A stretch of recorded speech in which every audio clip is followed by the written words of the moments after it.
Okay. Hi, I'm Ritik. This is Mubasher, Tom, Harry, and this is Echo, and we're going to be talking about our co-brand today, which is Nestle, Kit Kat, and Ben & Jerry's.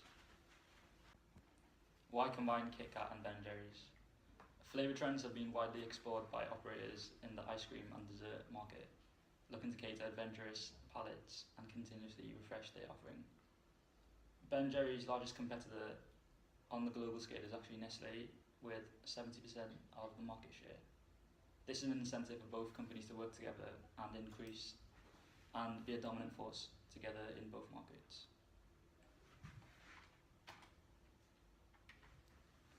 So, Henry Nestle was a German-born Swiss confectioner and the founder of Nestle. Prior to making condensed milk, his early ventures included the production of nut oils, liquors, rum, absinthe, and vinegar. In 1867, Henry Nestle developed a breakthrough infant food formula, and in 1905, the company merged with the Anglo-Swiss Condensed Milk Company. The Anglo-Swiss Condensed Milk Company was founded in 1866 by American brothers Charles and George Page. The brothers made the company successful by utilising the abundant supplies of fresh milk in Switzerland. Using knowledge and information gained from their homeland, the brothers contributed significantly in establishing Europe's first production facility for condensed milk, and this was based in Cham in Switzerland. Nestle currently makes products which range wider than just milk. Some examples include cereals, chilled and frozen foods, coffee, confectionery, and also nutritional supplements. There's currently around 328,000 employees worldwide, and products are sold in 191 countries. Nestle also have over 2,000 brands now. Some of the most famous ones include Aero, Kit Kat, Nestle, Purina, and Haagen-Dazs. Kit Kat is a chocolate bar created by Rowntree's of York and is now produced by Nestle, who bought Rowntree in 1988, and it was first introduced in August 1935. Nestle Kit Kat focus a lot on fair trade, and they have a large product range including milk, dark chocolate, orange, dark mint, cookies and cream, and also toffee chocolate. Our main reason for choosing Nestle Kit Kat is due to the growth of the chocolate industry, with sales of chocolate increasing by 2%. In April 2016, Mintel research showed that Kit Kat sold an average of 700 million fair trade bars. This suggests that customers are willing to pay for chocolate bars, even due to an increase in price. Trading up to more premium chocolates, this shows that premium goods are desirable for customers. Although Kit Kat chocolate is not associated with being a premium chocolate bar, the co-branding and association with a premium good like Ben & Jerry's can elevate the product and make it a more premium product. It's a popular industry, and as data shows, that more than 9 out of 10 people eat chocolate confectionery. The market's constant growth is the reason that we've chosen Kit Kat. Kit Kat segments. The main segments targeted by Kit Kat are children aged between 5 and 12, teenagers, youths aged between 13 and 17, young adults aged between 18 and 25, so these are people with busy lifestyles. Working adults aged between 26 and 44, also people with busy lifestyles. Friends and family, so these are people who would decide to share the product. The chocolate, the product is also used as a treat for a busy day. Chocolate lovers, people who like to indulge. Low to middle income workers, because Kit Kat is not a luxury item, and believers of fair trade and equality. So as you can see from the graphs, there's been an increase in UK retail value sales and UK retail volume sales of chocolate, and it's estimated that the increase will continue in coming years. Future growth in the industry shows an increase in the consumption of chocolate. Targeting. So Kit Kat targets multi-segments. They target different segments by introducing different chocolate bars and flavours. For example, the release of Kit Kat Bites peanut butter in a sharing bag uses the popularity of peanut butter and growth in sharing occasions with friends and family. Kat's main target market are children, teenagers, young adults and the working class below 45 years, as they are the segments that have increased their consumption of chocolate bars. Positioning. Low price, which has been constant over the years, allows the company to target multiple segments. The product is seen as a complementary item for a meal, so it can also be used as a dessert and a treat, and it can be enjoyed and savoured. Nestle Kit Kat slogan is "Have a break, have a Kit Kat." So this shows the positioning of the product as a tasty treat to indulge whilst you're having a break for personal activities, for example, work or education-based activities. This slogan speaks to busy, active lifestyle. This slogan speaks to people with busy and active lifestyles who are always on the move. From our perceptual mapping, we can see that Kit Kat, it's of low pricing but of medium quality, and compared to its competitors such as Cream Egg, which is of low pricing and sort of low quality, whereas on the other spectrum, we can see that Ferrero Rocher is of high quality and high pricing. The strengths of Kit Kat are that it has a variety of product range. It's a popular, well-known brand. It's widely recognized for its corporate social responsibilities, such as fair trade. It's also cheap and affordable. However, weaknesses of Kit Kat is that it has a high sugar content. It's also considered an unhealthy product. There are also opportunities in the market for Kit Kat to further develop. An example of this is the prediction of the child population, which is predicted to grow in the future. This is important in terms of sales because, as we see, our target market is predominantly young adults and children, and the increase in the child population will mean an opportunity for Kit Kat to sell more of its products to its target. However, there are also threats in the market. For example, consumers are generally cutting back on the amount of chocolate they eat due to health concerns. There's also a high degree of competition, such as Snickers and dairy milk. Also, there is a sugar tax being introduced in 2018, which could force Kit Kat to increase its price in order to stay competitive. Our personal analysis, from the political point of view, we can see that government have steps to encourage parents and children to decrease their sugar intake. This will have a negative impact on future sales. For an economic factor, we can see that there's a positive GDP, which means the UK economy is healthy and stable. Socially, the prediction of the growth in the UK market will mean there is an opportunity for future sales, and also a disadvantage is that consumers are becoming more health conscious, which could impact Kit Kat. Technological advancement in technology makes it easier for information and increases efficiency of the manufacturing process, and also for online shopping, it makes it easier for customers to obtain our product. Environmental, UK pollution laws, which Nestle must obey in order to compete in the market, or else they will risk paying fines or, even worse, damage their brand image, which would damage sales. Nestle is a fair trade organization, which means they pay employees equally and fairly. This will give them a good reputation amongst customers. For legal implications, the sugar tax being introduced in 2018 will impact Kit Kat in terms of pricing and what to do next, and changing their product. I'm going to start off by introducing Ben & Jerry's. This is an American ice cream company that also manufacture frozen yogurt, sorbet and other ice cream and novelty products. Having an ice cream portfolio of over 50 innovative flavours, they have been able to take up 40% of the market share. Why we decided to choose Ben & Jerry's? Unilever is pushing innovative ice cream flavours such as Magnum Pink and Cookie Core. With this in mind, we felt that there is a gap in the market to introduce a new flavour with Kit Kat. Ahead of this, we got some graphs from Intel which show an increase in ice cream sales. We hope that by introducing Kit Kat with Ben & Jerry's, this will then see another steady increase.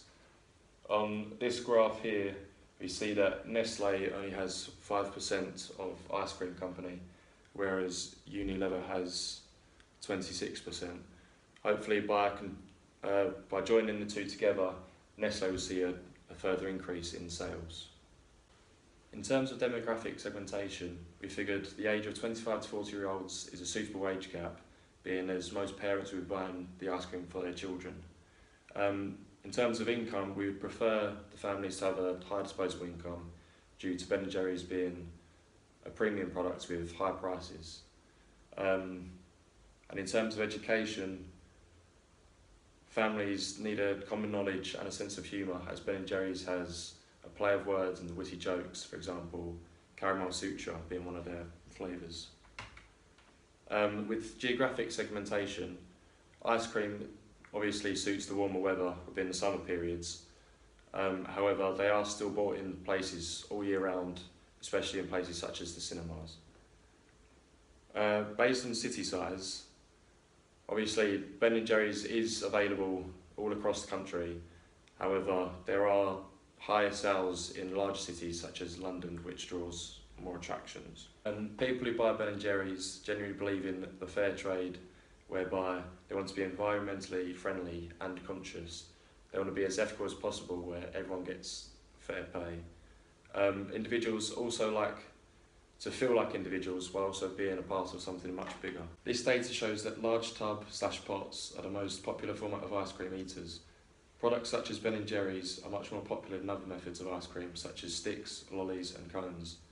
The price is an influential factor, as large tubs generally offer better value for money. Larger pots are also widely available, for example in supermarkets and other markets. It also offers wider variety of flavours.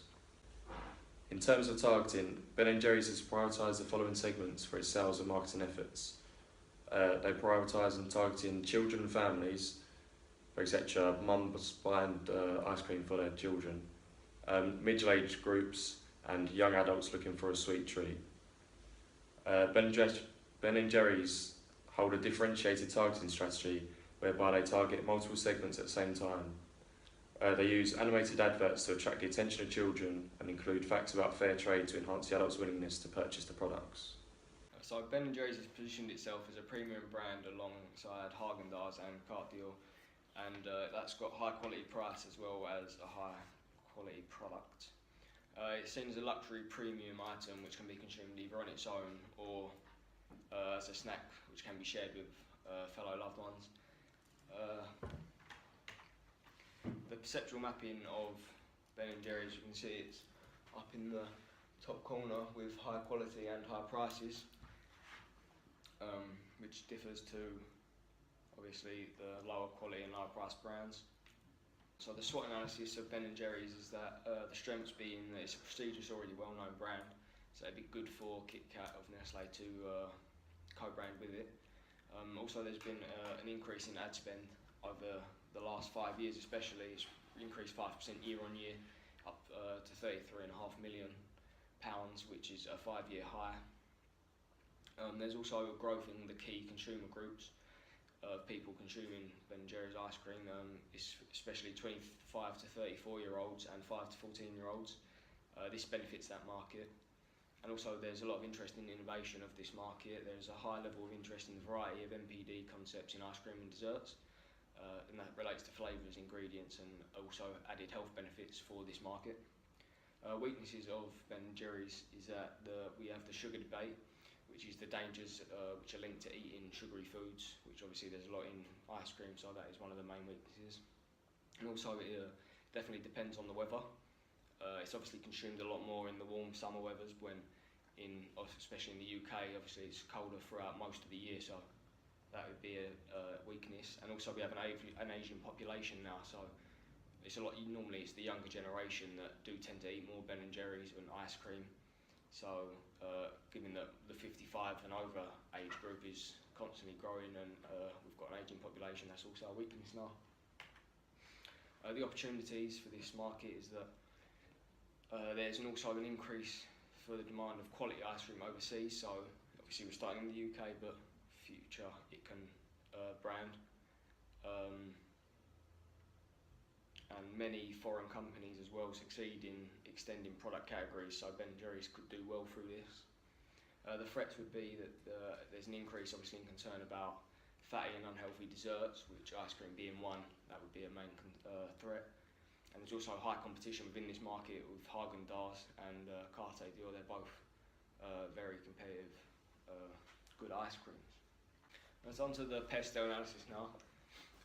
Politically, we in the UK, there's good government policies supporting small and medium enterprises development, both domestically and overseas. And that can also link to economical analysis, but here we've gone with the UK has economic stability and a good performance in the UK economy. Social analysis is that there's increasing purchasing power amongst the younger generation of teenagers and young adults, and they are the main consumers of ice cream. And but how consumers are now more health conscious. Furthermore, onto the technology analysis.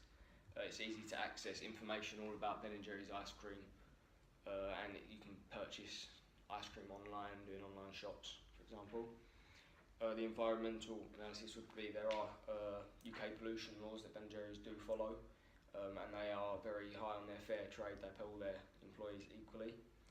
And the legal analysis is that there's sugar tax being introduced in 2018. Core branding. Core brand is defined as an alliance between two or more brands to create one brand. Our core branding of Kit Kat and Ben & Jerry's ice cream will add value, strength, and dominance in the market, and it will create opportunities for both companies. Our products will have multiple segments. This includes children ages 5 to 12, teenagers, young adults, working class, with middle to high disposable income due to our premium ingredient and our premium pricing. Our Kit Kat ice cream will be much popular during the summer seasons, but there's also opportunity in the winter seasons for sales and for it to sell. Our product will come in the form of an ice cream tub. We believe that this will be popular in cities and urban areas where there's a high population. This graph shows that during the springtime and summertime, there are more sales of ice cream and our customers eat more ice cream regularly, but it also shows that during the winter and autumn months, there are also consumptions of ice cream. Our other segments will be believers of fair trade and equality, singles and individuals, which will have smaller scoops to meet their demand and requirements. Couples, our products will cater for them by having a large tub for sharing on romantic nights in, and friends and family for that special occasion. Targeting. Our core target markets will be young adults and families. We would target it at as young as 5 to 15 years, as young people have the tendency to eat more unhealthy treats. Friends and family will be focusing on the sharing appeal and emphasizing on sharing it on a special occasion. We will also introduce it to working adults ages 16 to 34 because we believe this is a popular market where the consumption of ice cream, where they enjoy the consumption of ice cream. Positioning. Our product, Nestlé's Kit Kat ice cream, will be a luxury, premium, high quality product. Our core message we're trying to deliver is that our product is a tasty treat to enjoy with loved ones. It's also a tasty dessert to have after a meal and to savor. Our product is associated with creating memories for movie nights, family get-togethers, celebrations, romantic nights in, and other party themes. Our SWOT analysis of our product, we believe that the combination of both brands will make our core brand dominant in the market. It will increase market share, and due to the popularity of both brands, sales are likely to increase. However, our product has a high sugar content, this can be seen as unhealthy, and the weather could impact on sales. However, for an opportunity, if we introduce new flavors, we can reach a wider target and we can target more markets, which will in turn increase sales. But we also have threats such as consumers cutting back on the amount of sugar they eat. Sugar tax as well would be a threat to this product.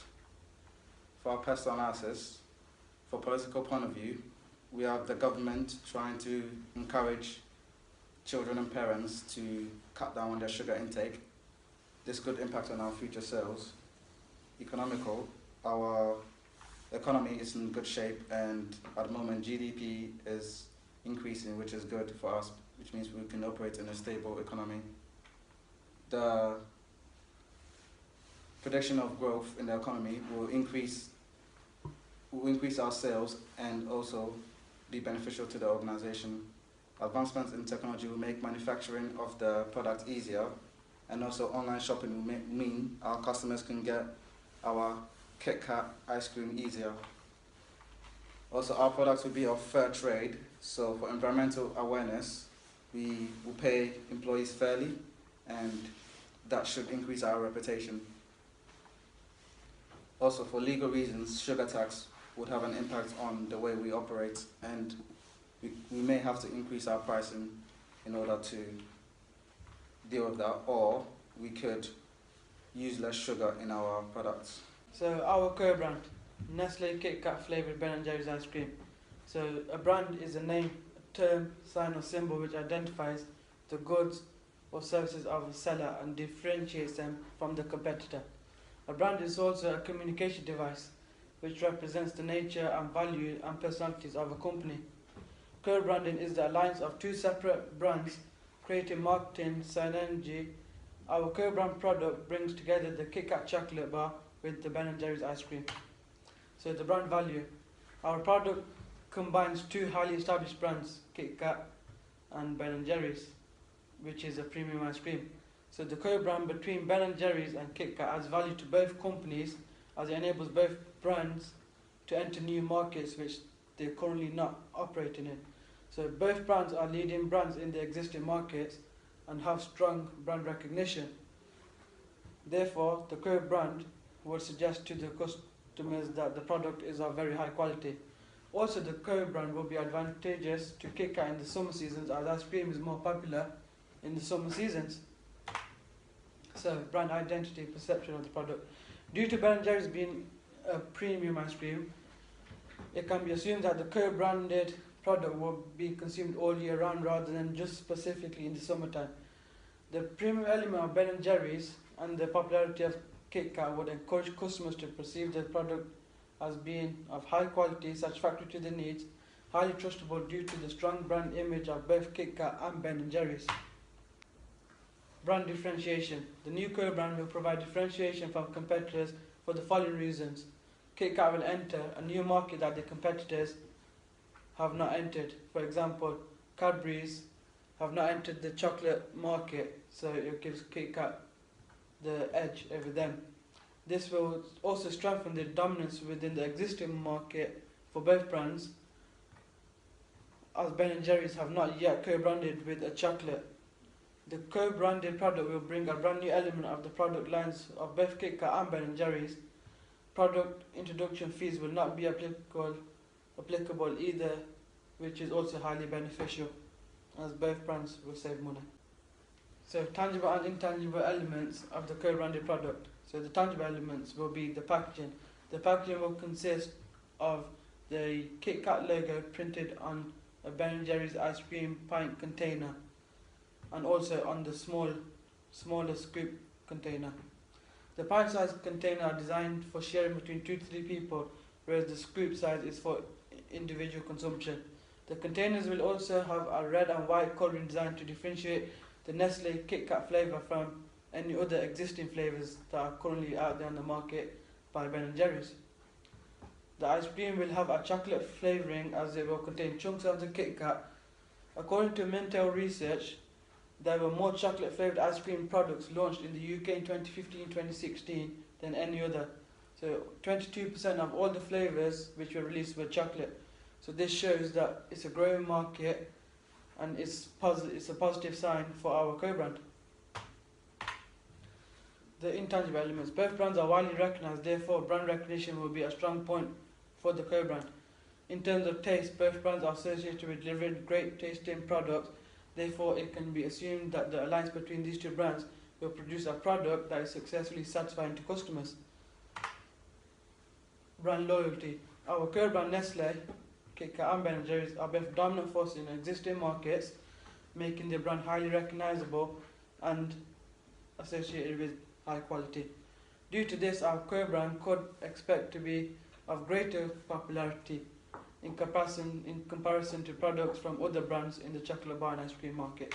Right, so when looking at the promotional mix for our co-brand, we found we'd use a pull strategy and aim it at customers and stakeholders concerned with creating customer demand for the brand, product or service. For advertisement, we thought, as we are doing in ice cream, it'd be best to use a TV advert and show it around 4 PM when students and young children are just getting in from school and watching TV, and it will then entice them. It's where they'll more likely see it. And we also thought we'd have another advert around 7, 8 PM at night when they're watching TV with their parents, so they can then ask parents and other adults will then see the advert and be enticed to purchase. We also thought we'd have posters in billboards around public areas, for example in bus stops, when children will be getting off buses and seeing the adverts, and then they'll be obviously inclined to buy the product and notice it then. Right, in form of digital marketing, our main focus is on social networks such as Twitter and Facebook. This is because it links to our main customer of young adults and teenagers who primarily use these websites throughout the day. This can also be linked to older adults such as mums and dads who are starting to use Facebook due to advancements in technology. With sales promotion, we decided to use price deals such as buy one get one free or buy one get one for half price. This is due to our product being a premium product, meaning prices are high, so customers being more inclined to buy the product if it's on sale.